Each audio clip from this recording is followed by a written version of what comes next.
Today, after this disaster season, I want to tell you the good days are coming. Setelah musim 2024-2025 yang kacau balau berakhir, pelatih kepala Manchester United Ruben Amorim memberikan pidato yang terkesan menusuk bagi 70.000 fans yang hadir di Old Trafford serta jutaan yang menonton melalui layar kaca. Ironisnya, pidato tersebut menggambarkan secara sempurna tentang kondisi yang alami klub pada musim tersebut. Namun, ini menimbulkan pertanyaan besar. Emangnya United separah itu? Manchester United have sacked their manager Erik ten Hag. A statement has just appeared on the club's website. Says Erik was appointed in April 2022 and led the club to 2 domestic trophies, winning the Carabao Cup in 2023 in the FA. Akhir musim 2023-2024. Kala itu, Erik ten Hag masih berada di kursi pelatih, namun dengan kondisi yang sudah di ujung tanduk. Musim itu sendiri penuh gejolak, cedera menumpuk, ruang ganti retak, performa tim naik turun tanpa arah. Sementara di saat yang sama, secercah harapan muncul. Ineos baru masuk ke dalam struktur kepemilikan klub. Banyak yang berharap ini jadi awal dari perubahan besar, tapi faktanya justru membuat situasi semakin rumit. Ten Hag berada di posisi sulit. Ia harus membuktikan diri, tapi juga menyesuaikan diri dengan manajemen baru yang datang membawa ambisi besar. Anehnya, di tengah kekacauan itu, United masih bisa menutup musim dengan trofi Piala FA, mengalahkan Manchester City. Kemenangan yang benar-benar di luar dugaan seolah menyelamatkan nasib Ten Hag. Dan benar saja, Ten Hag kembali diberi kepercayaan untuk musim 2024-2025. Namun permasalahan masih tetap sama, hasil masih belum berpihak kepada Ten Hag, bahkan semakin memburuk. Hingga pada akhirnya, Ten Hag dipecat pada Oktober 2024. Tapi, siapa penggantinya?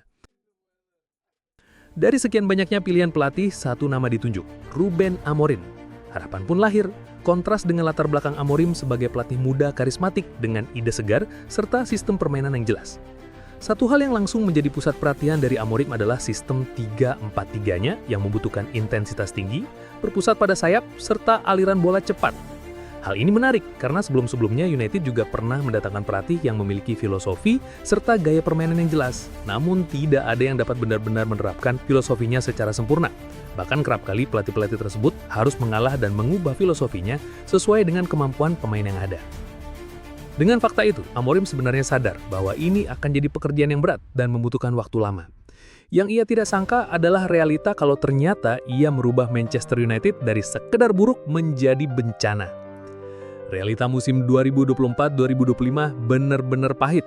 Posisi Manchester United di klasemen yang setiap pekannya makin merosot, badai cedera yang masih terus menghantui membuat beberapa pemain kunci absen berbulan-bulan, komposisi tim selalu berubah, dan yang ada di lapangan tidak pernah menampilkan performa konsisten, bahkan cenderung kebingungan. Sistem 3-4-3 tidak berjalan sebagaimana mestinya. Moral pemain jatuh ke titik terendah. Old Trafford yang seharusnya jadi benteng malah berkali-kali menjadi saksi kekalahan memalukan. Hingga pada akhirnya, statistik terpampang jelas. Selama 28 laga, Amorim menahkoda United di Liga Inggris, ia hanya mampu meraup 37 poin saja, dengan rataan 0,97 per laga. Satu kata untuk mendefinisikan hal tersebut, tragis. Keraguan pun mulai muncul. Suara-suara resah sudah tidak terhindarkan dengan yang paling nyaring adalah sistem 3-4-3 tidak cocok di EPL. Tapi apa benar itu alasan utamanya? Melihat perbandingan hasil United melawan Big Six serta klub papan tengah ke bawah, secara garis besar mungkin bisa disimpulkan bahwa sistem 3-4-3 memang tidak jalan. Namun yang menarik, performa United tidak seragam. Saat menghadapi tim besar seperti City, Liverpool, Arsenal, mereka masih bisa memberikan perlawanan, bahkan secara sengit. Intensitasnya ada, ide Amorim terlihat, meskipun hasil akhir seringkali tetap kalah. Namun saat menghadapi tim papan tengah dan bawah, United justru runtuh. Tidak ada motivasi, tidak ada konsistensi, bahkan kerap jadi lumbung gol. Kontras inilah yang memperlihatkan masalah utama United sebenarnya bukan pada sistem. Fenomena ini bukan hal baru di Old Trafford. Kita sudah melihatnya musim lalu. Di Liga, United terpuruk, nyaris tanpa perlawanan, setiap pekan. Tapi entah kenapa, mereka bisa bangkit di final Piala FA dan mengalahkan tim terkuat di Inggris saat itu, Manchester City. Hal ini semakin menegaskan satu kenyataan pahit bahwa selama ini, masalah utama United bukanlah pelatih, bukan juga sistem, melainkan para pemain itu sendiri. Inilah yang disebut dengan player power, sebuah budaya di mana pemain punya kendali lebih besar daripada pelatih. Mereka bisa memilih kapan bermain sepenuh hati dan kapan tidak. Dan hal ini terjadi karena satu alasan. gaji besar, biaya transfer yang kelewat mahal, dan perekrutan pemain yang asal-asalan. Amorim sadar betul kebiasaan buruk ini harus diakhiri. Caranya nggak main-main. Rashford dan Anthony dipinjamkan karena tidak sesuai skema. Garnacho dan Casemiro diparkir karena kurang effort di latihan. Amorim mengirim pesan keras, tidak ada tempat untuk pemain yang tidak disiplin. Namun apakah langkah brutal ini cukup? Apakah Amorim mampu menghentikan budaya buruk yang sudah mengakar selama bertahun-tahun di Manchester United?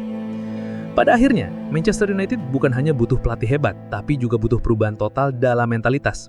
Amorim bisa menjadi orang yang tepat jika ia didukung penuh. Namun tanpa dukungan nyata dari Ineos, serta tanpa keberanian untuk merombak skuad dan memutus budaya player power, semua usaha ini akan sia-sia.